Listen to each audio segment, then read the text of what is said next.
Bismillahirrahmanirrahim. Assalamualaikum warahmatullahi wabarakatuh. Waalaikumsalam warahmatullahi wabarakatuh. Alhamdulillahirabbil alamin. Wassalatu wassalamu ala asrofil anbiya'i wal mursalin wa ala alihi wassohbihi ajmain. La haula wala quwata illa billahil aliyyul azim. Pemirsa TVRI Maluku dimanapun Anda berada, senang sekali kita dapat berjumpa lagi bersama saya Devi Alfiani dalam program Penyejuk Kalbu yang insya Allah selama 1 jam ke depan dapat memperkuat iman, menenangkan hati dan mempererat kebersamaan kita semua. Pemirsa yang dirahmati Allah Subhanahu wa Ta'ala, tentunya sebagai umat Muslim, sebaik-baiknya petunjuk adalah Al-Quran. Lantas bagaimana kita dapat membangun keluarga Qurani sebagai penopang pengabdian kepada bangsa dan negara? Itulah yang akan menjadi tema pembahasan kita pada episode Penyejuk Kalbu kali ini yang akan disampaikan oleh Ustadz Muhammad Hatta Ingratubun. Assalamualaikum warahmatullahi wabarakatuh, Ustadz. Waalaikumsalam warahmatullahi wabarakatuh. Gimana kabarnya nih Ustadz hari ini? Alhamdulillah sehat walafiat. Alhamdulillah. Nah Ustadz dan juga pemirsa, tentunya kita tidak berdua saja kali ini. Sudah hadir juga bersama kami di studio Ibu-Ibu Majelis Taklim Ikatan Adiaksa Dharma Karini Wilayah Maluku.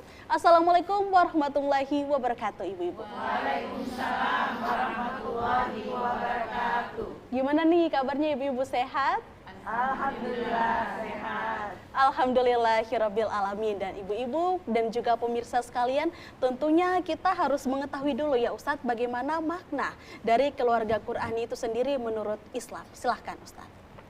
A'udzubillahi minasyaitonirrajim. Bismillahirrahmanirrahim. Alhamdulillah wassalatu wassalamu ala Rasulillah wa ala alihi wa sahbihi wa man wala wa ba'du. Ibu-ibu majelis taklim yang Allah cintai, para pemirsa TVRI dimanapun berada, alhamdulillah kita bersyukur kepada Allah karena Allah Azza wa Jalla dengan maha kasih sayangnya menurunkan kepada kita satu pedoman yang pedoman itu akan membentuk kita menjadi pribadi yang sangat baik. Karenanya Allah katakan dalam Al-Quran, Inna hadzal Qur'an yahdi lillati hiya aqwam. Sesungguhnya Al-Quran ini menunjukkan petunjuk yang paling terbaik. Dan pada ayat yang lain Allah juga katakan, Ittabi'u ahsana ma unzila ilaikum. Ikutilah apa yang paling terbaik yang Allah turunkan kepada kalian. Karenanya kita diminta wabil khusus pada momen-momen seperti ini, di mana Al-Quran sangat dekat sekali dengan bulan Ramadan. Kita diminta oleh Allah Azza wa Jalla, oleh Rasulullah Sallallahu Alaihi Wasallam, bahkan terus didorong oleh para ulama untuk lebih banyak dekat dengan Al-Quran.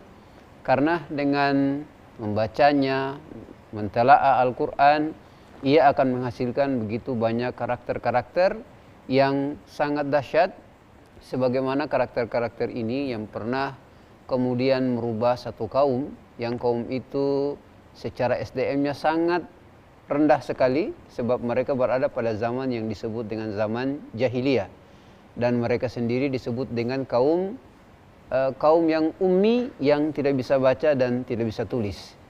Dan Rasulullah SAW sendiri disebut dengan seorang Rasul yang ummi, Rasul yang tidak bisa baca dan tidak bisa tulis. Kehadiran Rasulullah kemudian membawa Al-Quran, lalu merubah karakter mereka, ya, sebagaimana dulu kita sempat ketahui bahwa sama-sama kita ketahui orang Arab di zaman jahiliyah itu kebiasaan mereka adalah mereka kalau mendapatkan anak perempuan, mereka sering menguburkannya. Karena bagi mereka aib untuk mendapatkan anak perempuan, bahkan pada hal-hal yang lain yang berkaitan dengan harta warisan, perempuan tidak mendapatkan hak tersebut. Hingga sudah sangat masyhur di kalangan mereka, mereka mengatakan, kami tidak memberikan harta warisan kami kepada orang yang tidak bisa memegang pedang dan tidak bisa mengendarai kuda. Dan itu tentunya bagi perempuan tidak mendapatkannya. Namun Al-Quran merubah mereka dengan sifat begitu. Lalu kemudian mereka datang dengan satu peradaban baru, yang peradaban itu kemudian menambah kontribusi untuk dunia, yang di saat itu sudah ada peradaban Persia dan Romawi. Karenanya ibu-ibu majelis taklim dan para pemirsa TVRI dimanapun berada, yang disebut dengan generasi Quran itu adalah mereka yang terwarnai dengan warna Al-Quran, hingga karakter-karakter mereka baik yang dijelaskan dalam Al-Quran dimulai dari suratul Fatihah sampai surat An-Nas. Sampai ada ulama mengatakan Al-Quran itu ketika kita buka dengan setelah surat Al-Fatihah, kita dapati di situ ada ayat surat setelah itu adalah surat Al-Baqarah, yaitu yang artinya adalah sapi. Kemudian diakhiri Al-Quran itu dengan surat An-Nas, yaitu manusia. Seakan-akan Allah mengatakan, bacalah Al-Quran hingga dia mengeluarkan sifat-sifat atau karakter-karakter kita yang dia berkaitan dengan kehewanan, sampai terakhir kita akan keluar menjadi An-Nas, surat An-Nas, yaitu sebagai seorang manusia yang utuh. Jadi karakter-karakter Quran itu dia akan tampak ketika cara interaksi kita dengan Al-Quran itu baik, tidak hanya sekedar menganggapnya sebagai sebuah kitab suci yang diperlakukan sebagaimana mestinya, tidak boleh dirobek, tidak boleh dibuang. Ya, ibu-ibu kalau dulu waktu masih kecil ya, diingat-ingat, kalau kita ingat dulu bagaimana memegang Al-Quran, orang tua kita marah kalau memegang Al-Quran layaknya buku biasa, ya. Bahkan kalau dulu masih ngaji, masih kecil, kalau diminta kalau saat pergi ke TPQ, kita akan pegang Al-Quran, diminta untuk diletakkan di dada kita. Kita tidak ingin hanya sekedar pandangan kita terhadap Al-Quran bahwa ia adalah kitab yang suci, tapi kita ingin naik lagi interaksinya, yaitu dengan mentilawahkan Al-Quran, membaca Al-Quran, kemudian menghayati ayat-ayatnya hingga dia masuk ke dalam hati kita, dan seterusnya adalah dia menjadi sebuah penerapan, dan penerapan itu insya Allah dia menjadi karakter, karenanya disebut dengan generasi Qurani. Demikian. Baik, Ustadz, lantas bagaimana keluarga Qurani tadi dapat menjadi fondasi kita untuk membangun bangsa? Silakan Ustadz. Ya, sebuah negara dia akan menjadi baik ketika keluarga itu yang menjadi benteng paling utama, paling pertama pada sebuah bangsa. Kita paham betul bahwa perbaikan itu dia tidak mungkin terjadi secara tiba-tiba, secara keseluruhan dalam negara kita. Tapi dia dimulai dari pribadi masing-masing, yang mereka pribadi masing-masing itu terkumpul pada satu wadah yang namanya keluarga. Nah, negara butuh sekali individu, personal, orang-orang dengan karakter yang luar biasa itu, yang tinggi itu. Dan di mana diselesaikan karakter itu? Ya adanya di dalam keluarga. Dan kita yakin betul bahwa Al-Quran tidak akan mungkin mendesain orang atau mewarnai orang dengan nilai-nilai yang ingin untuk menghancurkan negara. Tidak akan mungkin. Kalau ada yang model begitu, berarti kita pastikan bahwa kefahaman dia dalam membaca Al-Quran, dalam memahami ayat Al-Quran, berarti ada yang salah. Nah, walhamdulillah kita bisa lihat negara kita sampai kemudian banyak, seluruh kita ya, seluruh rakyat Indonesia, termasuk di dalamnya kaum muslimin yang juga punya kontribusi untuk mempertahankan negara ini bersama dengan saudara-saudara non-muslim yang lain. Itu menandakan bahwa generasi Qurani, karakter Qurani dalam keluarga itu penting sekali. Kita sekarang pada tahap di mana kita ingin naiknya, kita sudah merdeka. Dan berikutnya kita ingin supaya lebih lagi membangun negara ini dengan baik. Dan membangun negara itu dengan baik ya dimulai dari tadi sebagaimana yang kami katakan, individu-individu yang baik, yang terjaga, dan itu bentengnya berada pada keluarga itu sendiri. Baik, Ustadz, lantas bagaimana didikan suatu keluarga agar nilai-nilai dalam Al-Quran tadi dapat kena di hati anak-anak, dapat membentuk mental dan keimanan serta akhlak mereka? Silakan Ustadz. Iya. Bagaimana caranya supaya Al-Quran itu dia kemudian berdampak pada anak-anak kita? Maka salah satu yang diajarkan kepada kita melalui hadis Rasulullah SAW, kata Rasulullah SAW, alimu auladakum hubban nabi wa alihi, ajarkan kepada anak-anak kalian cinta kepada nabinya Rasulullah SAW dan keluarga nabi. Kemudian ajarkan kepada mereka Al-Quran, ajarkan kepada mereka Al-Quran. Ibu-ibu majelis taklim dan para pemirsa dimanapun berada, jadi mengajarkan Al-Quran itu menjadi kewajiban orang tua, dan karenanya diharapkan pada keluarga ada momen di mana sang ibu atau sang ayah ya duduk bersama dengan anaknya mengajarkan tilawah, mengajarkan bagaimana cara membaca Al-Quran dengan baik. Tidak hanya demikian, tetapi sesekali ya karena kita ini bukan orang Arab ya, kita bukan orang Arab, karenanya kita diminta untuk sama-sama membaca terjemahan. Oh iya. Sesekali baca terjemahan. Kita ingin sekali pewarnaan itu sama seperti apa yang terjadi pada salah seorang profesor, Jeffrey Lang, salah seorang profesor matematika pada tahun sekitar 70-an kalau tidak salah. Bagaimana cara interaksi dia dengan Al-Quran itu sampai kemudian membuat dia yakin bahwa memang Al-Quran itu datang dari Allah Subhanahu Wa Taala. Dia menemukan membaca terjemahan surat Ad-Duha. Ya. Ad-Duha itu ketika dibaca, tapi tentunya dengan terjemahannya. Nah, dengan terjemahan itu baru dia kemudian akan membuat kita menjadi betul-betul terinteraksi dengan Al-Quran seakan-akan Allah sedang bicara. Jadi kalau ibu-ibu, para pemirsa, kalau baca terjemahan Al-Duha itu sangat dahsyat sekali. Wad-duha, demi waktu duha, wal-laili idza saja, dan demi waktu malam ketika telah pekat. Ma wadda'aka rabbuka wa ma qala. Allah tidak akan pernah meninggalkan engkau. Jadi Jeffrey Lang ketika baca itu dia dalam keadaan situasi bermasalah. Jadi saat membaca ayat itu seakan-akan Allah sedang berbicara dengan dia. Karenanya keluarga butuh tidak hanya mengajarkan anak-anak bisa baca Al-Quran, tetapi sesekali ya pilihlah dalam satu pekan itu ada waktu di mana duduk bersama dengan anak-anak, lalu kemudian membaca terjemahan itu.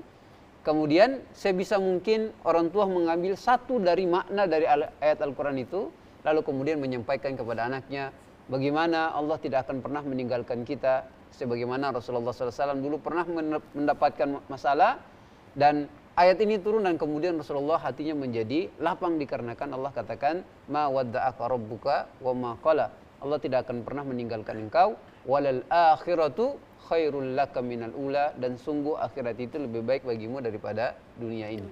Dan ayatnya seterusnya, dan itu yang kemudian akan membuat kita di dalam rumah tangga itu, Quran itu, karakter Quran itu betul-betul akan meresap kepada anak-anak kita, istri, pasangan kita, suami, hanya dengan itu. Kalau sekedar kita pergi ajarkan anak kita pergi mengaji, karena mesti diakui pada TPK itu dia lebih banyak fokus untuk anak-anak bisa Mengaji. membaca. Nah, tugas untuk mengajarkan mereka tahu arti Al-Quran, ya itu menjadi tugas kita sebagai orang tua. Karena mungkin kayak di TPK itu kan, ya ibu-ibu ya, itu bukan 1-2 anak ya, dia bisa sampai banyak. ya sampai banyak puluhan. Karenanya sesi untuk mengajarkan anak-anak terjemahan itu hampir-hampir dipastikan tidak ada. Dan itu menjadi tanggung jawab kita ajarkan anak-anak kita terjemahan Al-Quran. Ya tidak usah dari langsung juz 1, karena itu terlalu panjang. Mulailah dengan juz 30 minimal, misalnya dari surat Wadduha sampai surat An-Nas. Hingga anak-anak kita tuh mengerti, oh ya kalau surat ini berbicara tentang ini, surat ini berbicara tentang ini. Dan ya diusahakan dibuat se-enjoy mungkin buat anak-anak kita, hingga mereka tidak menimbulkan rasa ketidakenakan atau ketidaksukaan terhadap Al-Quran, dengan tentunya disesuaikan dengan usia masing-masing.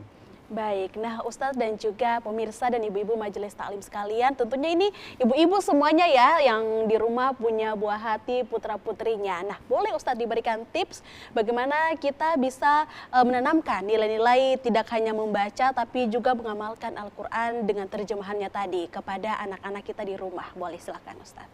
Jadi ibu-ibu dirahmati Allah, kalau kita ingin mengajarkan karakter Qurani terhadap anak-anak kita, maka yang lebih dulu untuk merasakan karakter Qurani itu adalah diri kita sendiri. Iya, betul. Jadi misal kalau kita ingin ajarkan gimana kisah tentang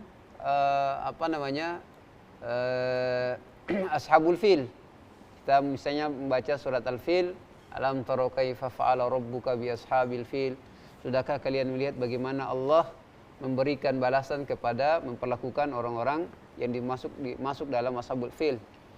Kita ambil poinnya dari surat itu. Sesekali kita membawa anak-anak kita ke tempat-tempat yang bisa saja itu misalnya di alam yang ini ya, yang luas. Kita bisa ajarkan mereka, lebih-lebih lagi masuk kalau misalnya ayat-ayat itu diajarkan langsung kepada anak-anak pada tempatnya. Kayak misalnya ibu-ibu ya, para pemirsa yang punya kelebihan misalnya ya, lalu kemudian bersempat untuk umroh dan anak-anak juga ikut, oh itu paling luar biasa sekali Bu. Saat sampai di tempat yang biasanya nanti kalau saat pergi umroh itu biasanya kan pembimbingnya atau misalnya namanya mutawif. Saya akan jelaskan, Pak Bu di sini tempatnya. Itu momen kita, momen emas kita itu. Momen emas kita, kesempatan emas kita untuk mengajarkan kepada anak kita satu dari bagian Al-Quran itu, misalnya surat Al-Fil. Nah, begini nih, Ashabul Fil, bagaimana burung-burung yang kecil itu membawa batu dari neraka Jahim. Neraka Jahim itu dengan batu yang, ya burungnya kan burung kecil, bukan burung besar. Berarti kita bayangkan batu yang dibawa kan tidak mungkin batu yang besar. Batunya kecil saja, satu di paruhnya, dua di kakinya. Tapi lihatlah bagaimana Allah bilang dalam surat Al-Fil, ya, ketika batu itu dilemparkan kepada mereka, faja'alahum ka'asfim ma'kul. Batu itu ketika kalau dia kena badan di ujung tangan, dia akan menyebar layaknya ulat yang memakan daun itu, sehingga semua daging-daging itu jatuh. Sehingga anak-anak itu dia akan belajar Al-Quran sebagai apa yang kita bicarakan, dan dia langsung menyaksikan tempat itu. Dan insya Allah yang demikian pengaruhnya sangat besar buat anak-anak. Jadi demikianlah kita untuk menanamkan karakter Al-Quran kepada anak-anak kita. Kita lebih dahulu mempelajarinya, cari momen-momen yang pas, misalnya ya, dekat-dekat, misalnya di Ramadan ini, ya ada momen apa yang berkaitan dengan Ramadan dari Al-Quran, kita bisa ajarkan itu. Di Idul Adha, ada momen Al-Quran apa yang berkaitan dengan Idul Adha, misalnya Nabi Ibrahim, Nabi Ismail, itu bisa kita ajarkan. Ada beberapa orang tua yang kebiasaan mereka setiap kali datang Idul Adha, nasihat mereka tuh tidak kemana-mana. Nasihatnya itu hanya tentang bagaimana bakti seorang anak kepada kedua orang tuanya. Dan bagian yang selalu diceritakan itu adalah ketika Nabi Ismail alaihissalam mengiyakan ajakan bapaknya Nabiullah Ibrahim alaihissalam, ketika Nabi Ibrahim mengatakan, inni ara fil manami anni adbahuk fanzur madza tara. Wahai anakku, semata wayangku, Bapak ini melihat dalam mimpi Bapak menyembelih engkau. Bagaimana pendapatmu?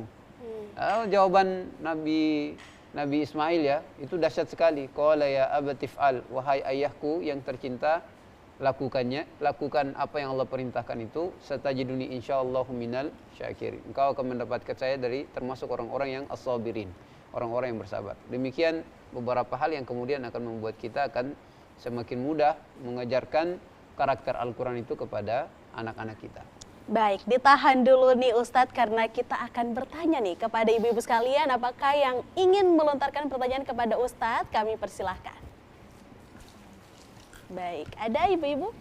Oh ya, silakan Ibu. Boleh berdiri. Oke. Assalamualaikum warahmatullahi wabarakatuh. Waalaikumsalam warahmatullahi wabarakatuh. Tema pagi hari ini yaitu tadi membangun keluarga Quraini sebagai penopang pengabdian kepada bangsa dan negara.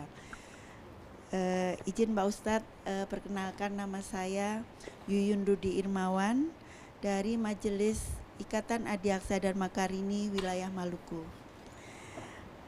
Saya mau bertanya Pak Ustadz,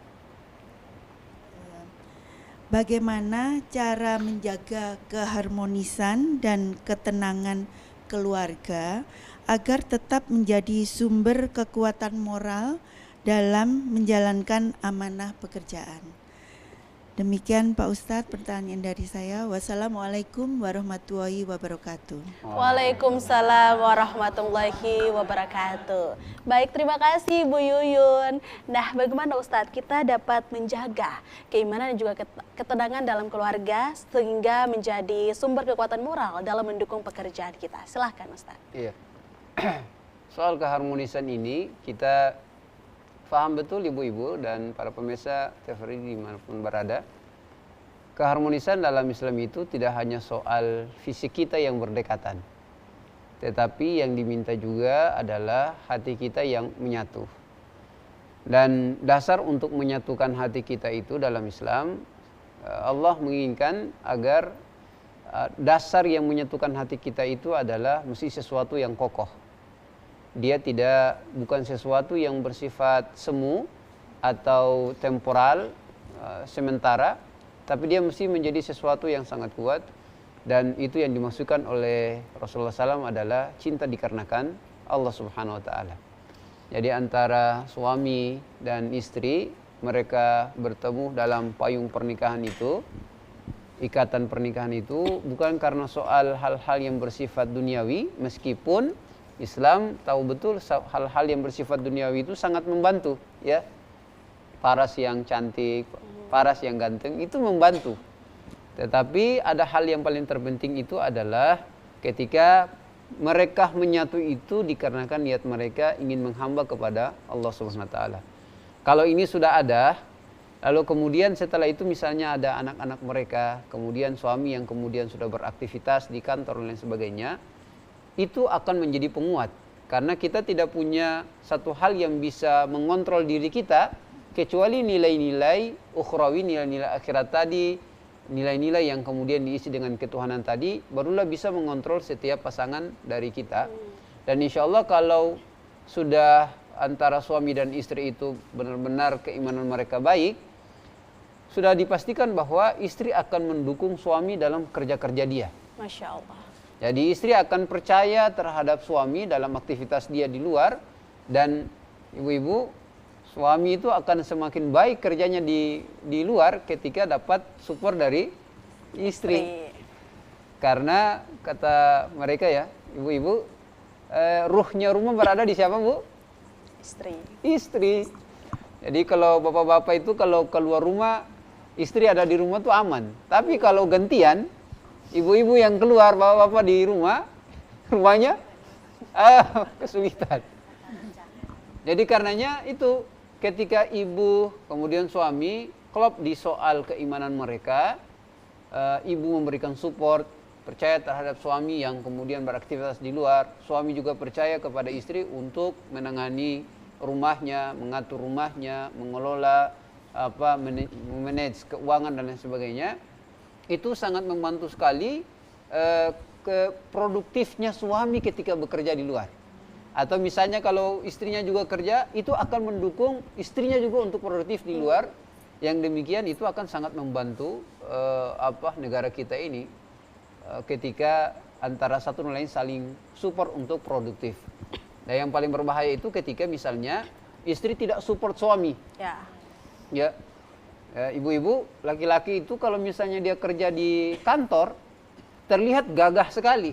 Tapi kalau dia punya masalah di rumah, itu dalam batin tuh hancur itu. Jadi kadang-kadang pikiran dia tidak berjalan dengan baik, ya. Karenanya ya sering dinasihati oleh para ulama, Bu, kalau boleh ketika suami pergi kerja, pastikan bahwa persoalan yang mungkin terjadi pastikan udah selesai, sehingga suami pergi kerja dengan baik. Insya Allah kalau dia dapat rezeki juga, rezeki akan semakin banyak keberkahannya. Ya begitu. Jadi demikian itu akan membantu untuk membuat rumah tangga itu lebih lagi Qur'ani, ya. Karena alasan tadi yang kemudian mereka ketemu lalu kemudian sampai membina rumah tangga itu dikarenakan Allah Subhanahu wa Ta'ala. Berarti suami istri harus saling menopang ya Ustadz ya untuk membangun keluarga yang harmonis tadi. Baik, kita masih memberikan kesempatan nih untuk ibu-ibu majelis taklim yang ingin bertanya, boleh silakan. Ya, silakan Ibu. Assalamualaikum warahmatullahi wabarakatuh. Waalaikumsalam warahmatullahi wabarakatuh. Perkenalkan, nama saya Dewi Diki dari Majelis Taklim Ikatan Adiaksa Dharma Karini wilayah Maluku. Berkenaan dengan tema pengajian pagi ini, izinkan saya bertanya Ustadz, bagaimanakah peran seorang ibu dalam menanamkan nilai-nilai Al-Quran kepada anak dan keluarga di tengah kesibukan beraktivitas? Demikian pertanyaannya. Assalamualaikum warahmatullahi wabarakatuh. Waalaikumsalam warahmatullahi wabarakatuh. Wah Ustadz dan juga pemirsa, pertanyaan Ibu Dewi ini sangat mewakili sekali ya bagi ibu-ibu di luar sana ataupun ibu-ibu majelis taklim sekalian yang masih punya aktivitas pekerjaan. Baik, nah Ustadz, bagaimana kita bisa tetap produktif dengan bekerja dan juga aktif menanamkan nilai Qur'ani kepada anak-anak kita di rumah? Silakan Ustadz. Jadi ada syair dalam bahasa Arab tentang ibu-ibu ini.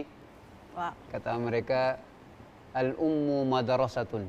Ibu itu adalah madrasah, sekolah pertama.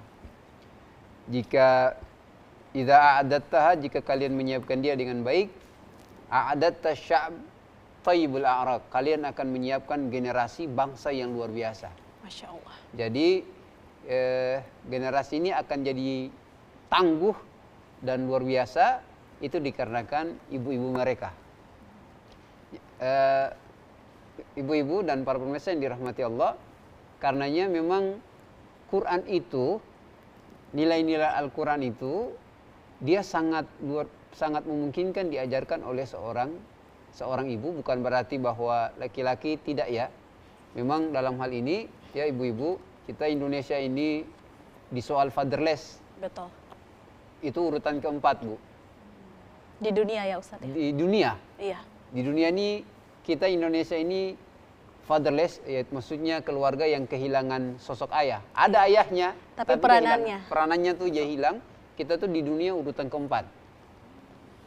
Jadi kalau ditanya, saya pertanyaan bagaimana peran ibu, saya sih pengennya bukan hanya peran ibu, tapi peran bapak juga. Karena mengingat tadi fatherless itu di negara kita itu di urutan keempat. Kalau mungkin kita di urutan ke-100, oh iya sangat mungkin sekali. Tapi kalau bicarakan soal ibu, memang penanaman nilai yang paling bagus itu memang ibu. Dalam Al-Quran ketika bicara tentang penanaman Al-Quran, dialog antara ayah dengan anak itu singkat-singkat saja. Misalnya dialog antara Nabi Ibrahim dengan Nabi Ismail, dialog antara Luqman dengan anaknya, itu simpel-simpel. Yang penting-penting aja. Iya, penting-penting aja. Karena memang ayah itu tidak mau banyak bicara. Betul. Ya, karena mungkin sudah habis energinya ya Bu ya, di luar untuk cari nafkah. Ketika pulang itu biasanya ayah tuh akan fokus pada hal-hal yang penting aja. Nah ibu karena punya waktu banyak bersama dengan anak, maka memang tepat bagi ibu untuk dialah yang akan banyak menanamkan nilai-nilai Al-Quran itu. Nah cara untuk menanamkan nilai Al-Quran itu adalah, ibu-ibu, satu hal yang penting bagi kita adalah, coba di rumah kita sediakan satu tempat khusus yang biasa kita sebut dengan musola. Ya, ini kalau ibu-ibu, para pemirsa TVRI dimanapun berada, kalau punya rumah yang Allah berikan keluasan sedikit, sisakan ada satu ruang itu untuk ruang musola, dan ruang itu adalah ruang di mana kita ajarkan anak kita untuk Al-Quran. Jadi kalau istilah anak-anak hari ini ya Bu ya, anak-anak tuh kalau sampai ke tempat itu, vibes-nya itu adalah vibes-nya ibadah. Ya kalau dia lihat tempat itu, oh ya jangan, ini ibu dan bapak, ini tempat sholatnya ibu dan bapak, itu ada Al-Quran. Dengan mendesain demikian, Al-Quran terlihat, kemudian ada tempat sholat, secara atmosfer itu anak sudah akan banyak terpengaruh. Lalu kemudian di sisi yang lain, seorang ibu misalkan mulai secara perlahan-lahan mengajarkan tentang Al-Quran, tadi sebagaimana yang saya sebutkan, ajarkan beberapa arti dari Al-Quran kepada anak-anak kita. Ya tentunya kalau anak-anak dengan ibu-ibu itu kan, kalau dengan bapaknya kan dia biasanya lebih tenang. Kalau ibu-ibu karena sering banyak, jadi misalnya anak-anak berlarian dan seterusnya. Ibu-ibu, anak-anak tuh mereka bermain, tapi sebenarnya mereka tuh bisa belajar dari bermain itu. Jadi dia bisa bermain, tapi kita ajarkan. Mungkin terlihat kayaknya dia tidak terima, tapi sebenarnya mereka dalam proses sedang memahami apa yang disampaikan. Bukan 1-2 kali lalu kemudian kita mengatakan kayaknya anak kita tidak menerima, tidak.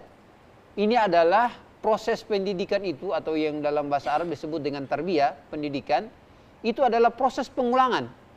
Hari ini belum, diulangi lagi. Hari ini belum, ya. Dulu ya mungkin ibu-ibu dulu waktu masih kecil ketika mau pergi sekolah, ya. Nah, jangan lupa ya, Naya. Jangan kalau dengan gurunya hormati ya. Itu biasanya nasihat yang tiap pagi kita akan dengar. Tapi dengan pengulangan nasihat itu, dia akan menjadi karakter. Saya kadang-kadang kesangkin bosannya anak-anak, kalau kita ibu-ibu ya baru bilang, nah ya jangan lupa hormati ibu. Sudah hafal itu ya? Ini sudah hafal. Tapi biarkan ibu-ibu itu jadi kenangan indah buat anak-anak kita. Jadi kalau besok-besok anak-anak kita udah dewasa, misalnya dia agak sedikit jauh dari Allah, dia tuh tahu jalan pulang menuju Allah tuh melalui nasihat-nasihat ibu tadi. Jadi ibu akan mengajarkan beberapa terjemahan dari Al-Quran yang ringan-ringan aja Bu, karena kan jangan sampai jelas secara detail jadi begini ya, nggak mesti begitu. Hal-hal yang ringan diajarkan, disesuaikan dengan anak kita, insya Allah itu akan menjadi pengaruh baik buat dia ketika dia sudah menjadi anak yang dewasa, seorang pria yang sudah dewasa atau seorang gadis yang sudah pada momen-momen di mana sangat membantu kita dalam, bahkan bisa jadi berkontribusi buat bangsa dan negara kita. Iya, Masya Allah. Jadi memang di tengah-tengah kesibukan tadi, kita sebagai ibu ya harus menyempatkan waktu untuk mendidik anak-anak kita ya Ustadz ya. Baik, silakan kita masih buka lagi sesi pertanyaan untuk pertanyaan yang ketiga. Boleh silakan. Assalamualaikum warahmatullahi wabarakatuh. Waalaikumsalam. Perkenalkan, saya Wida Ari dari Majelis Taklim Ikatan Adiaksa dan Makarini Wilayah Maluku.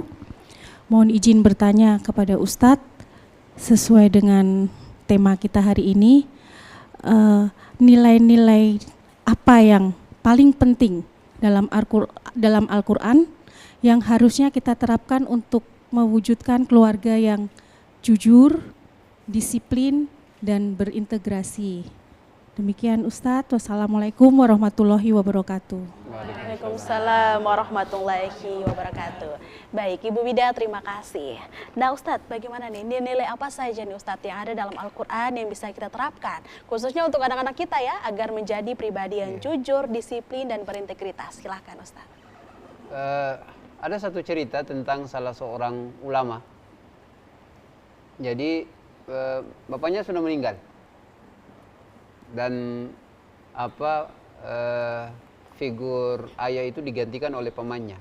Jadi si ulama ini menceritakan bagaimana saat dia masih kecil diajarkan oleh pamannya ini. Jadi pamannya bilang, "Nak, kalau kamu mau hendak tidur, maka ucapkan beberapa kalimat ini. Allah melihat saya, Allah mendengar saya, dan Allah menyaksikan saya." Setiap kali kamu mau tidur, kamu jangan lupa bacakan ini, beberapa kalimat ini. Allah melihat saya, Allah mendengar saya, dan Allah menyaksikan saya. Dilakukan itu hampir, kata dia, sekitar 5 tahun. Jadi setiap kali dia mau tidur, itu saat dia masih kecil ya, dilakukan hampir 5 tahun. Setelah itu satu saat pamannya bertanya kepada dia, "Bagaimana kamu merasakan setiap kali kamu tidur mengucapkan kalimat tadi?" Kata dia, "Paman, setiap kali saya membacakan itu dalam rentan waktu yang hampir 5 tahun ini, saya merasakan kelezatan dan saya merasakan mata Allah itu senantiasa mengawasi saya." Jadi ibu-ibu yang dirahmati Allah, pamannya mengatakan, "Nah, kalau seorang hamba yang dilihat, didengar, dan disaksikan oleh Allah, mungkin gak dia melakukan sesuatu yang Allah tidak ridhai?" Kata dia, "Gak mungkin paman, kalau Allah demikian." Lalu kata pamannya, "Kalau boleh, teruslah melakukan hal yang sama, sampai bahkan nanti berikutnya kalau kamu punya anak dan seterusnya, ajarkan." Jadi nilai yang kemudian akan bisa kita dalam Al-Quran yang bisa kita pakai sehingga dia melahirkan kejujuran, kedisiplinan kita dan integritas kita, itu adalah satu-satunya adalah bagaimana nilai-nilai ketauhidan, nilai-nilai Allah Azza wa Jalla itu bisa ditanamkan pada anak-anak kita melalui seperti tadi kayak cerita itu. Kayak cerita tadi. Memang simpel sekali. Ya, rasa-rasanya kalau ngomong begitu biasa saja, tapi anak-anak itu ya, anak-anak kita kan dia punya usia, ada satu usia di mana mulai dia punya kesadaran penuh. Kalau itu dilakukan dalam jangka waktu yang baik, ya, kontinu, sampai ketika dia sudah punya kesadaran, dia cara berpikirnya juga sudah baik sekali, itu efeknya sangat luar biasa kepada anak. Dan kalau dia sudah merasakan bahwa Allah menyaksikan dia, kalau dalam surat Qaf Allah bilang, "Ma yalfidhu min qaulin illa ladaihi raqibun atid."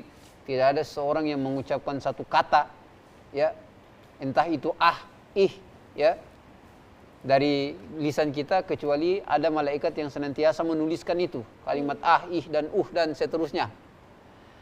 Jadi kalau anak, kalau dia sudah mengetahui itu apa nilai-nilai ketuhanan itu sudah merasuki pada diri dia, sudah masuk pada hati dia, jujur itu pasti akan dia lakukan. Ya, jujur itu pasti akan dia lakukan. Jadi ibunya ketika tanya, "Nah, kamu buat ini," dia akan tahu kalau nilai itu sudah ada pada diri dia. Dia tahu bahwa Allah menyaksikan, mendengar semua yang dia buat. Dia tidak akan mungkin untuk mendustakan itu. Apalagi kalau ditambah ya ibu-ibu, kalau ibu-ibunya tuh Masya Allah berikan kasih sayang penuh buat anak. Anak tuh gak tega.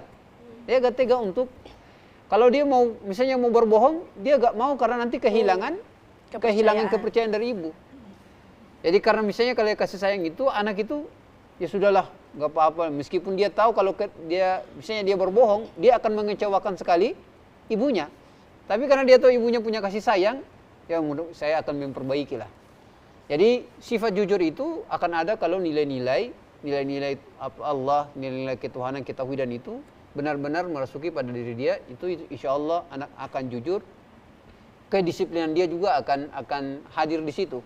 Ya, sekaligus integritas dia sebagai seorang anak yang kemudian akan besok besar akan menjadi seorang pria dewasa atau seorang wanita yang baik gitu. Itu pasti akan terbentuk. Dan ibu-ibu, nilai satu-satu karakter pada Al-Quran itu kita tidak bisa terbayangkan satu karakter misalnya jujur atau kedisiplinan itu hanya bisa diajarkan dalam 1-2 kali kita ngomong. Satu pekerjaan yang paling tersulit di dunia ini ibu-ibu itu adalah pekerjaan merubah karakter. Itu tersulit. Betul. Karena itu tidak gampang. Makanya para nabi itu diutus itu dalam rangka untuk karakter ini, bukan soal yang lain. Rasulullah bilang innama bu'istu liutammima makarimal akhlak. Saya itu diutus untuk memperbaiki akhlak-akhlak yang baik itu. Karena akhlak itu ya itu tadi, karakter itu tidak bisa dengan mudah begitu. Ya ibu-ibu, anak-anak kita ini kan kalau bahasa ini tuh desain pabriknya macam-macam. Ya, ada anak ya pasti ibu tahu yang sudah punya anak 2, 3 tuh ya. Oh yang ini tenang. Jadi yang ini tuh enggak bisa, dia mesti gerak. Nah desain-desain pabrik itu jadi jihad kita, ibu-ibu yang terus bersabar dengan anaknya untuk mengajarkan karakter-karakter tadi yang tadi saya sebutkan tidak hanya 1-2 kali, tapi berulang dan seterusnya, itu jihad. Karenanya Rasulullah menyebutkan memang ibu-ibu tuh masuk surga tuh gampang. Masya Allah. Ya. Yang penting mereka taat kepada suaminya, selama suaminya tidak memerintahkan sesuatu yang bermaksiat. Kemudian dia mendidik anaknya dengan baik. Didik anak-anak tuh Masya Allah ya. Itu rumitnya itu dahsyat sekali. Dan kalau hasilnya jadi baik, memang tidak ada balasan yang paling terbaik buat ibu-ibu kecuali surga. Tapi Rasulullah bilang kalau dia lakukan itu, silakan dia masuk surga dari pintu manapun yang dia inginkan. Masya Allah. Karena berat sekali ibu-ibu untuk menyediakan anak-anak dengan karakter yang berkualitas. Baik, jadi di balik tantangan tadi Allah sudah mempersiapkan hadiah yang luar biasa ya Ustadz ya. Betul. Baik, oke. Adakah lagi ibu-ibu yang ingin bertanya? Silahkan. Oke, silahkan ibu. Assalamualaikum warahmatullahi wabarakatuh. Waalaikumsalam warahmatullahi wabarakatuh. Perkenalkan, saya Fariha Al-Mahdali. Kami dari Majelis Taklim Ikatan Adiaksa dan Makarini Wilayah Maluku. Sesuai topik Ustadz yang ingin saya tanyakan, apa sih yang dimaksud dengan keluarga Qurani? Yang kedua, bagaimana ciri-cirinya dalam kehidupan kita sehari-hari? Terima kasih. Wassalamualaikum warahmatullahi wabarakatuh. Baik, terima kasih Ibu atas pertanyaannya. Nah menarik nih Ustadz, ini sesuai apa yang kita telah bahas dengan tema kita, bagaimana cara kita, apa yang dimaksud dengan keluarga Qurani dan ciri-cirinya. Silakan Ustadz. Jadi keluarga Qurani itu adalah keluarga yang menjadikan Al-Quran sebagai pedoman hidup mereka. Dan gerak langkah mereka, diamnya mereka, itu senantiasa diselaraskan dengan Al-Quran. Jadi mereka, karakter mereka itu, nilai-nilai yang mereka miliki di rumah tangga itu adalah nilai-nilai Al-Quran. Tidak mudah sih ibu-ibu, tetapi Allah minta kepada kita itu berusaha. Ya, kita berusaha untuk menanamkan nilai-nilai itu pada diri kita terlebih dahulu, lalu kemudian mentransferkan nilai-nilai itu kepada anak-anak kita. Dan itu yang kemudian disebut dengan keluarga yang Qur'ani. Tidak hanya mereka terbiasa dengan Al-Quran, jadi pagi sebisa mungkin ya ibu-ibu, bapak-bapak juga ya, dan para pemirsa, pagi-pagi ketika ibu sibuk menyiapkan, kalau sekarang sahur ya, kalau di luar dari sini misalnya di luar Ramadan misalnya sarapan, ya sempat-sempatlah untuk memutar tilawah Al-Quran. Kalau di rumah yang misalnya televisinya, TV-nya udah TV ini ya, smart, ya udah bisa bukalah YouTube, lihat channel Makkah Al-Mukarramah, Al-Quranul Karim, biar anak-anak tuh dengar Al-Quran sambil melihat Ka'bah gitu. Ya, kita mungkin lihatnya kayaknya nggak terpengaruh anak-anak, tapi tidak, sebenarnya itu kalau mereka dengar itu ya ada Ka'bah. Jadi sesekali anak-anak kita tuh nyeletuknya tuh luar biasa. Ada yang misalnya bilang, Pak, Ma, kalau saya besar nanti kita kesini ya. Masya Allah. Itu hal-hal yang penting sekali. Sambil mereka mendengar Al-Quran, kita tidak hanya ingin rumah kita itu terisi dengan Al-Quran. Nanti ada hadis yang Rasulullah bilang, rumah yang tidak dibacakan Al-Quran itu seperti kuburan gitu, yang tidak ya demikian. Ya, kita inginkan supaya rumahnya itu mentilawahkan Al-Quran juga. Kalau sebisa mungkin jangan hanya YouTube-nya saja ya ibu, tapi kita juga yang mentilawahkan. Karena ada yang guyon gitu ya, bercanda. Soalnya kalau ibu-ibu mutar yang tilawah Al-Quran itu melalui YouTube, nanti setan yang keluar juga setan elektronik. Ya, setan YouTube aja yang keluar, setan yang melihat di rumahnya nggak keluar. Jadi ibu-ibu juga, bapak, itu keluarga Qur'ani, sepekan tuh mereka duduk sama-sama, ayahnya, ibunya, dan anak-anaknya, mereka membacakan 1-2 ayat. Nggak usah banyak-banyak bu, udah 3 ayat saja. Bapaknya membaca, setelah itu ya kayak tadarusan di Ramadan ini. Karena ibunya membaca, kalau anaknya sudah baca, anaknya baca, yang satunya lagi, anak satunya masih Iqra, ya kamu baca Iqra dah. Vibes itu, atmosfer itu sangat baik untuk menanamkan keluarga yang Qur'ani. Jadi kalau ditanyakan keluarga Qur'an itu seperti apa, adalah mereka yang menjadikan Al-Quran sebagai pedoman hidup mereka. Nah, ciri-cirinya ibu-ibu adalah ketika mereka bersikap terhadap situasi yang mereka alami. Anaknya, maafnya, tantrum, sikap ibunya dan ayahnya gimana? Itu akan terlihat. Oh ya, anaknya begini, berarti kalau sikapnya tepat sebagaimana yang Al-Quran minta, itu berarti keluarga yang Qur'ani. Oh ya, anak punya keinginan tidak dituruti oleh kedua orang tua. Anaknya gimana sikapnya? Dia sikapnya sebagaimana dalam Al-Quran. Imma yablughanna ahaduhumal al-kibar fala taqul lahum ma'uf. Kamu kalau sudah bersama dengan kedua orang tuamu sampai ke orang tuamu pada usia yang sudah tua, maka hendaklah kamu tidak mengatakan uf atau ah. Nah, anak ketika cara bersikap dia tetap menghormati ayah dan ibunya meskipun keinginan yang atau pendapat dia, ide dia yang diutarakan kepada kedua orang tuanya tidak mendapatkan penerimaan, misalnya masih dipikirkan. Lihat cara sikap anak itu.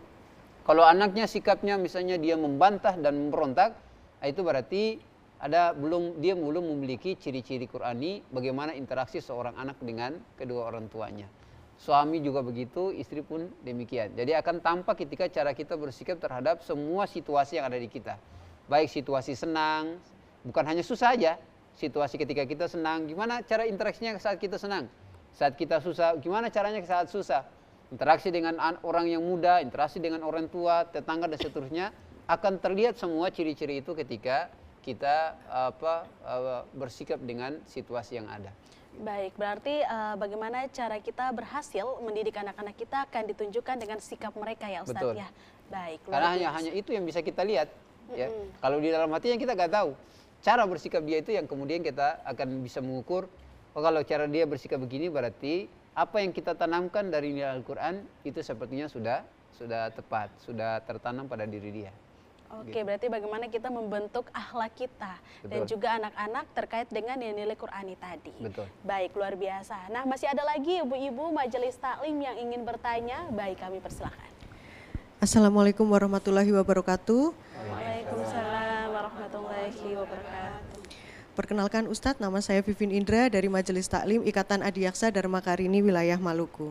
Izin bertanya Ustadz, sesuai tema kita pada hari ini, pertanyaannya adalah mengapa keluarga yang kuat secara spiritual menjadi pendukung utama dalam melaksanakan tugas pengabdian kepada negara?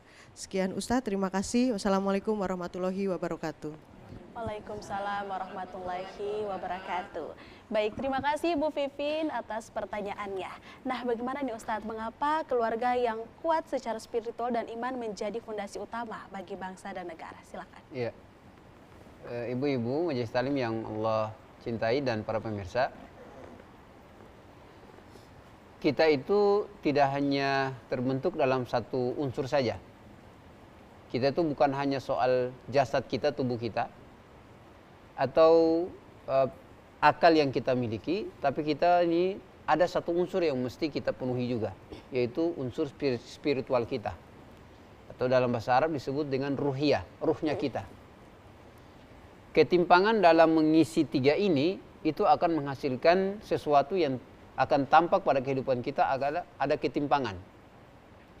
Jadi kalau jasad kita punya makanan, dia punya nutrisinya itu adalah makanan-makanan yang kita makan pagi, siang, sore, malam. Lalu akal kita nutrisinya itu adalah ilmu. Jadi anak-anak kita sekolahkan di sekolah-sekolah itu, bahkan dikasih les, itu dalam rangka untuk memberikan makanan akal dia. Tapi satu hal yang tidak boleh ditinggalkan itu adalah makanan untuk spiritual dia, jiwa dia. Jadi kalau hari ini ibu-ibu biasa, saya sih tidak sepakat ya, tapi ada yang menyebutkan generasi sekarang apa namanya, Gen Z ya. Iya. Katanya Gen Z itu mudah sekali rapuh. Dia kalau kerja, ya, dia kalau kerja dapat tekanan sedikit ya, saya ini kayaknya kenal mental health-nya nih, ya. Saya butuh healing dan seterusnya. Jadi ini mungkin bisa saja dikarenakan penguatan spiritual dia, jiwa dia itu tidak kuat. Jadi pembentukan manusia yang terbaik itu adalah dia mesti melihat tiga hal ini, ibu-ibu. Tidak hanya soal makanan yang baik, yang gizi.